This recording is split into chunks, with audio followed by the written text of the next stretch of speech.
นอนอยู่นี่เฉพาะ4ก็ยังอันสิเต็มเลยนี่สิเต็มแล้วยังอีก2บัดนี้นอนจะแค่เงานอนแต่แค่เงาโดยปา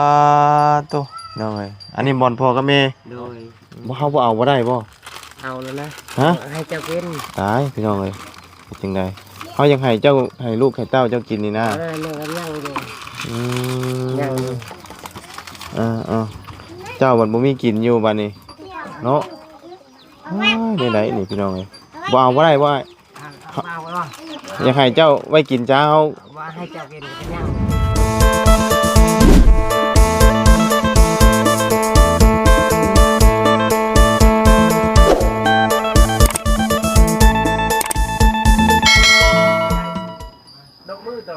เอาพี่น้องกันเนาะ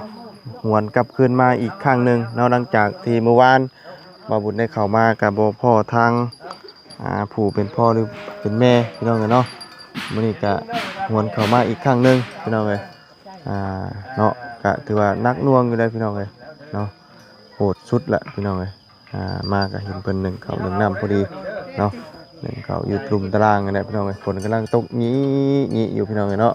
เอาถ้าว่าฝนตกฝนลิ้นมาจักสิเป็นจังไดพี่น้องเอ้ยเนาะแต่ว่าบ้านนี่ยอมรับเลยงัวควายหลายคักขนาดพี่น้องเอ้ยเนาะเอาปรับภาพมาทางนี้พี่น้องเอ้ยก็นี่แหละเนาะสภาพเพิ่นซานเพิ่นพี่น้องเอ้ยเอาจังไดก็เดี๋ยวบ่บุญก็สิเข้าไปเบิ่งก่อนเป็นจังไดพ่อแม่เพิ่นอยู่บ่เด้มื้อนี้เนาะคือสิอยู่ดอกเพราะว่า1ข้าว1น้ำพี่น้องเอ้ยเนาะเอาก่อนอื่นก็กราบสบายดีและสวัสดีพ่อพี่น้องกันเบิดสุขุสุคนพี่น้องเนาะพบพ่อกันตอนค่อยค่ำลงแรงเนาะก็สิเป็นเวลา 6:00 นแล้วยามนี้นี่นานค่ำนานมืดพี่น้องเนาะแตกต่างกับยาม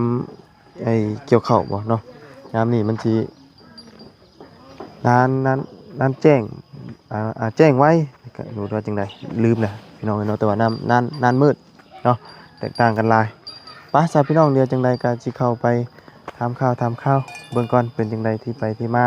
เนาะเห็นสภาพเพื่อนซ่านแล้วก็โอ้ถือว่านักหน่วงเลยพี่น้องฝนตกปล่อยๆได้นี่เนาะไปสิอยู่กันจังไดเด้เนาะนี่พี่น้องเอ้ยก็อยู่แบบ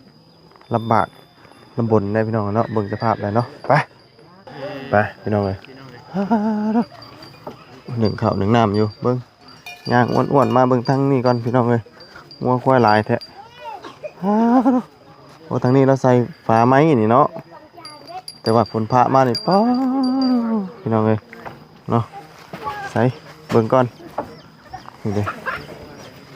โอ้นี่เด้กำลัง1ข้าวอยู่นี่เนาะสบายดีสบายดีเด้อกำลัง1ข้าวแรงบ่โดยสิชุกแล้วบ่ยังอยู่โดยโอ้หากะมาแต่ให้ในสวนบ่หรือว่าจังไดเฮ็ดให้บ่หรือว่าเฮ็ดนาเฮ็ดให้โดยเฮ็ดหลายเติบอยู่บ่บ่ได้หลายเฮ็ดคูปีอึดข้าวคูปีฮะอึดข้าวคูปีโดยโอ้โอ้นี่เฮือนเจ้าเหรอวะโดยเฮือนคอยโตเมื่อวานนี้เขาก็มาอยู่มาแหละบรรดาพ่อแต่ลูกเจ้าโดย2-3 คนน่ะเมื่อวานนี่จะมีลูกจักคนก่อน6 คนพุโดยโตผู้ใหญ่สุดนี่จักปีแล้วนี่บ่จักครับโดยเจ้าได้เจ้าจักปีจ้ะ26 ปีโดยมีลูก6 คนโดยโตเนาะชื่อใดๆก็ชื่อล็อกโดยขนาดล็อกไว้ยังบ่อยู่ได้นี่เนาะขนาดชื่อล็อกไว้ลูกยัง6 คนพุเนาะล็อกไว้ยังบ่อยู่เฮ็ดให้นี่ปีนึงได้จักเป่าโอ้ยได้5-6 เป่าโดยโดยเนาะอันตอนเว้นนี่มีแต่ลูกบ่อยู่เฮือนนี่โดยบัดตอนค่ำๆเนี่ยจังมาบ่ได้นอนอยู่ไห้บ่หน้าแรงหน้าฝนก็นอนอยู่พี่บ่โดยอยู่จักปีแล้วอ้ายเฮือนอันนี้นะ2-3 ปีแล้ว2-3 ปีแล้วแต่ก่อนอยู่ไสซะพูนอยู่นำแม่โ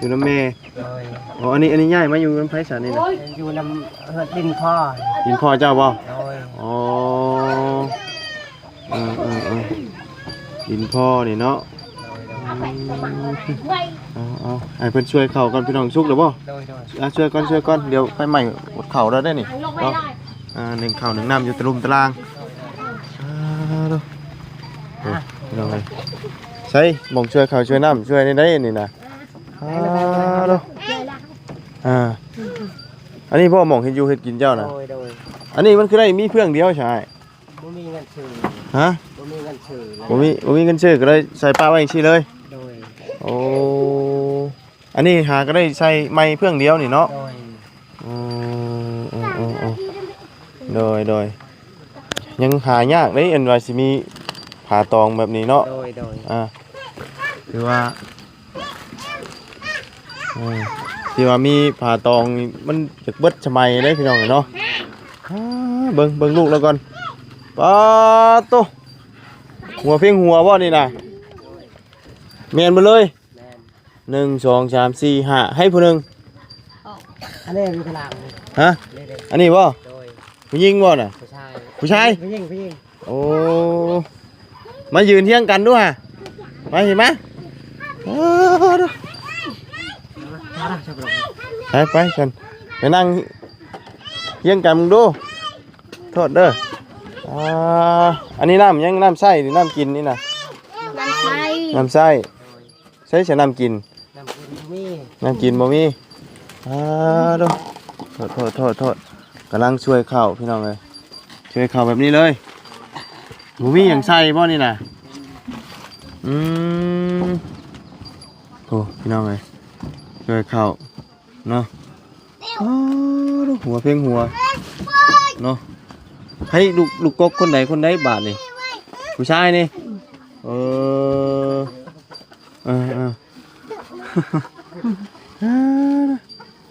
เอาไว้แบบนี้เลยว่าข่าวกะโอ้เอาไว้ในหัวเลยข้างหัวเลยหมูมีติ๊บบ่เลยอันนี้ฝนตกมาเดี๋ยวบอกว่าเอาได้นี่เนาะ เปียกหมดเลยเครื่อง โอ้ตัวเลยเลยเอาขึ้นมาเติ้งก่อนก็ได้ไอ้เนาะถามข้าวเลยพี่น้องเลยเสียงอึกกระทึกอึกกระน้องนั่งกันแหละเนาะเอาเนาะนั่งใกล้กันป้าตัวแสดงว่านอนน้ำกันเบิดเลยบ่นี่นะ โดย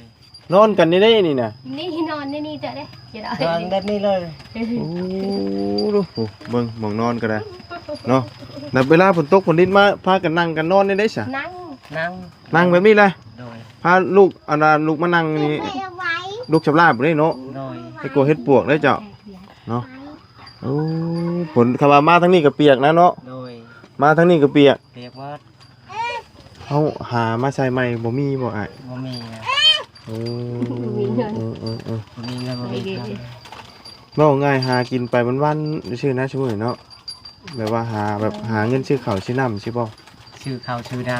อ๋อ ำได้เงินแล้วชื่อเขาชื่อน้ำบาหาคอเอา ขอข้าวนี่ โดยบาหาคอเขา โดยเอาหาเขากิน โดย อัน อึดเขาแต่ละปี แต่ละปีนี่อึดป่ะ อึด ลูกหลายเนาะ โดย อันนี้เจ้าขอโทษแล้วบ่ได้คุ้มอย่างบ่หรือว่าจังไดนี่นะ บ่ บ่มีเงินชื่อบ่ บ่มีเงินซื้อ ก็เลยไหลลูกไหลลวงมาเลย โดย อ๋อแสดงว่าปีท้ายปีนะนี่ฮะ โดย ทั้งเมียชื่อว่าได้เนาะ นั่งปิ๊ก นางปิ๊กจักปีได้เจ้าน่ะ บ่จักได้คอย บ่เจ้าน่ะบ่จักทั้งเจ้านี่ว่า26ปี โดยชาว ได้คอยได้ค่ะ แสดงว่าเจ้าเอาเมียนี่บ่แม่นเด้อันน่ะอายุอันน่ะอันนี่เนาะลูกนี่ใส่ถือผ้านี่ก็เกือบปีได้9เดือนได้เนาะแต่ละคนนี่ก็ โดย ตอนนี้26ปีติ คอยได้โดยชาวปี ตอนเอาเมียจักปีจ้ะ จักได้ชื่ออายุเมียบ่ยัก บ่เจ้าน่ะอายุเจ้าตอนเจ้าเอาเมียน่ะ ตอนนั้น17ปี โดย ปีแล้ว เอาเมียตอนอายุ17 โดย โดยได้ลูก6คนเลยเนาะ โดย พาดมันก็บ่กุ้มอยู่กุ้มกินจนลูกหลายนี่แหละนี่ โ ผมกินแล้ว อ่ายังสิออกมาอีกบ่ลูกหรือว่าได้ใด ออกละไม้แล้ว ฮะ ออ เอา ก เลย แล้ว ได้เทียบ บ่ยังสิเอาอีกอยู่บ่หรือว่าได้ใดวะ ยังสิออกแล้ว ยังสิออกอยู่ โดย เออคือบ่หาอันแนวกินยาคุมยาหยังไว้แหน่ บ่มีเงินซื้อกันแล้ว บ่มีเงินซื้อ โดย อืมบ่มีเงินซื้อแบบว่าบ่ฮู้ว่าสิเฮ็ดจังไดเลยปล่อยให้มันไหลลุไหลล่วงออกมา โดย เนาะหัวปีท้ายปีได้เลี้ยงกันลูกชับลาบอยู่เอ้ามายังนี่น่ะ ให้เด็ดมือกินมือกิน เอ้าเจ้าเอามาใช้นี่น่ะ เขาจะหาได้ ดูเฮ็ดปวก โดย เจ้าให้เฮา โดย เอาคือให้เฮาน่ะเจ้าก็ไว้ขาย ให้เจ้ากิน ฮะ ให้เจ้ากิน อ้าวว่าเจ้าไว้ขายชื่อข้าวชื่อน้ำกินอยู่เนาะเจ้าขายตรงไรนี่น่ะ มาจับ ไม่ได้ขายเลย โดยอันนี้ข้าวเจ้าในเดือเท่านี้บ่ โดย ข้าวสารบ่ หมดให้กันแล้ว บัดนี้ก็เบิดกินเลย โดย ต้องหาใหม่อีก หาคอเอา หาคอไปคอใช่ไอ้ไปคอน่ะ แถวนี้พอพลานไปแล้ว คอในเมืองพู โดยแม่แล้ว ตลาดตะลืดพุ่นบ่ โดย อืม เดี๋ยวนั้นเลยไปหาคอเอา โดย ถ้วยสองถ้วย ไปเจ้าผู้เดียวนี่บ่ไป เมียเพิ่งได้ไป เมียไป โดย แต่เจ้าบ่ได้ไปบ่ บ่ไปบ่ได้ไป อืมอันแต่ละมื้อนี่เจ้าเฮ็ดเองจะเฮ็ด เฮ็ดให้ มีแต่ให้เห็นบ่ โดย โดยเฮ็ดให้เฮ็ดสวนอย่างเดียวเนาะ โดย ฝนตกมานี่มันเปียกเบิด เปียกเบิด เปียกบ่จักหม่องที่อยู่นั่นนี่เนาะ โดย แต่ว่าประเภทน้ำในนี่น้ำกินนี่กินน้ำหยังนี่นะ เพิ่มน้ำอยู่ข้างในนี่น้ำทางกันนั่นนี่ น้ำสั่งที่ว่าอันน้องพรเพิ่นกินคือกันบ่ โดยแม่ อ๋อโดย ไก่ก็บ่มีหมูก็บ่มีอยู่ซื่อ อ๋อบ่มีหยังเลย ๆโดย รถล่างหยังบ่ได้มีเนาะเสียงลูกเพิ่นยั่วอยู่พี่น้องเอ้ยเนาะนี่เลยเนาะเด็กน้อยหลายพวกเสียงกันเช้าชะอยู่เนาะทั้งนี้สิเฮ็ดหยังกินชั้นนี้นะ ไม่ได้เห็ด ฮะ ไม่ได้กิน เออปอกไอ้วายอันเครื่องครัวก็มีเท่านี้หม้อหนึ่งหม้อแกง อันนี้กับพี่น้องก็ให้ พี่น้องเอาให้บ่ โดย อ๋อเป็นคนบ้านเดียวกันเลยบ่อืมโดยคนบ้านเดียวกันเลยเนาะโดยอันนี้ก็มุ้งในเครื่องเดียวเนาะส่วนที่เหลือมันกึ่งปึงจึงปิงทางเอื้อยนี่บ่ฮู้ว่าอายุจักปีเนาะ ไปจักได้ อืมอันนี้ผู้น้อยชุดบ่นี่นะจักปีแล้วจ้ะลูกนี่ ไปจัก บ่จักอีกลูกนี่มีชื่อหยังแน่ลูกเจ้านี่ เนย เนยมีชื่อหยังแน่ว่าดู แป๊ก น้อยแป๊กเน็กมีหยังอีกเลยนิก น้อยนิ่มเนย นิกเนวเนยเอาเราไล่ใหม่ด้วยเอาแบบให้มันคล่องๆกันด้วยอ่ะ อ่ะ อันนี้บักแป๊กนางแม็กนางนิ้วนางเนยนางนิ้ว น้อย อ่า จะทาตามกิน อืม เอาวางกินตาราง ก็เป็นตาจื้อบ่ได้แต่ลูกก็ได้เนาะคล้ายๆกันเลย เยอะแล้วนึง เนาะมาเยี่ยมมายามเนาะเมื่อวานนี้เขาเห็นก็เลยถามเพิ่นโอ้ยว่าครอบครัวแล้วก็มีลูกหลายคนขอข้าวขอน้ำกินนี่แหละว่าเนาะก็เลยมาถามข่าวถามข่าวเป็นที่น่ะหลายปีแล้วบ่อันที่ว่าพ่ออยู่พ่อกินนี่ หลายปีแล้วบ่พอหลายปีแล้ว แต่ว่ามันก็เสียอย่างหนึงที่ว่าเจ้ามีลูกหลายนี่แหละเนาะ ลูกก็ว่านี่เลยพี่น้องเลยเมนหมดเลยหัวเพียงหัวนะ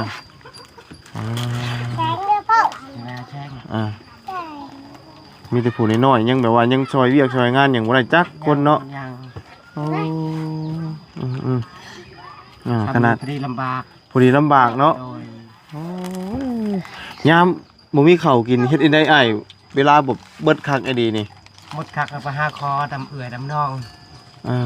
ลูกสิบ่ให้เซลซะอีบ่เวลาข้าวบ่มีในติ๊บนี่ให้แล้วอ๋อแซวแล้วโดยเนาะจังไดพี่น้องเอ้ย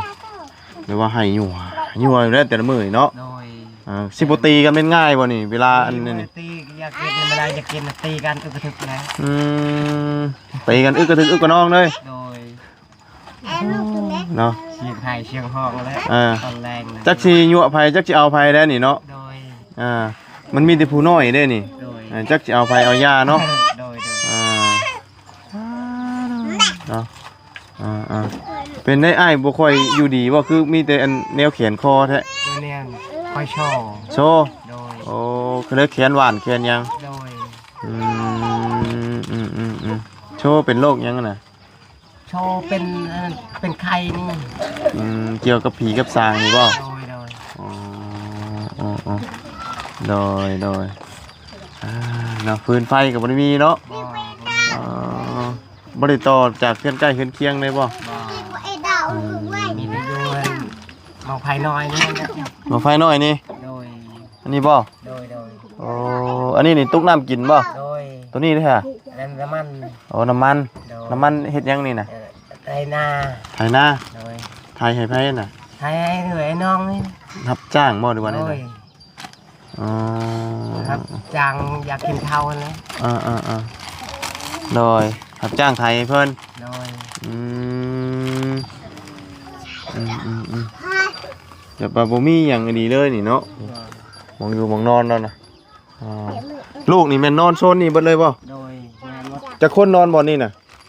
6 คนหมด6 คนเลยมองนี่นี่มีแต่พ่อกับแม่บ่โดยอ๋อ6 คนนอนอยู่นี่เลยนอนหันหัวไปได้นี่น่ะพุ่นไปพุ่นเลยมันนอนวิดกันอยู่บ่นอนสังแขงเอาแบบนี้เลยนอนสังแขงเอาเลยนอนให้เบิ่งด้วยล่ะลองเบิ่งด้วย6 คนน่ะนอนเที่ยงแถวกันน่ะไปนอนไปไปเป็นนี่ได้น่ะมันวิดกันอยู่บ่มานอนให้บ้าเบิ่งได้ไหมประมาณนั้นให้นอนมึงดูฮะนอนไปล่ะไปนอนเที่ยงมึงดูหั่น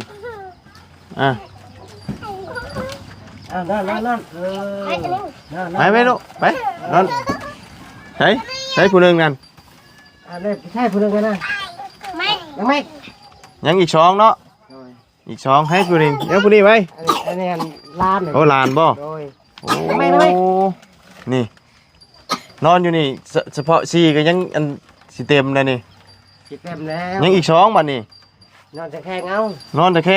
โดยปาตุโดยอันนี้บอลพ่อกับแม่โดย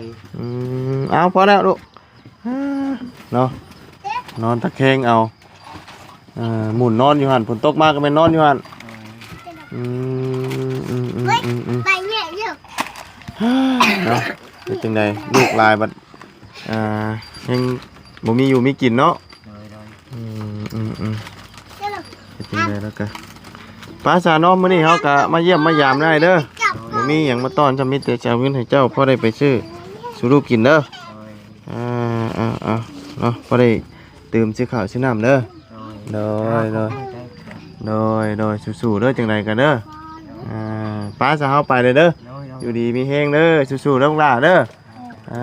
ไปเนาะฮ้อนควันไฟพังแล้วบัดนี้ฮะเจ้าบ่ไว้ขายบ่ฮะให้เฮากินโอ้ยเจ้ายังลูกหลายอยู่อ้าวพี่น้องเอ้ยเนาะบ่เฮาบ่เอาบ่ได้บ่เอาแล้วนะฮะให้เจ้ากินตายพี่น้องเอ้ยจังได๋เฮายังให้เจ้าให้ลูกให้เต้าเจ้ากินนี่นะ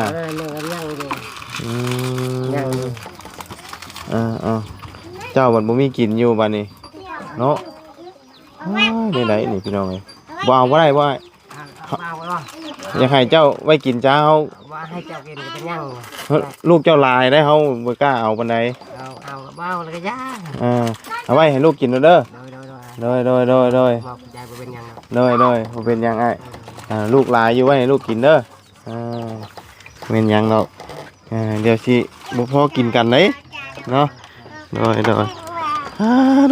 ไปจ้ะไปก่อนบ้านนี้พี่น้องเนาะสู้ๆได้เด้อจังได๋กันเด้อเนาะ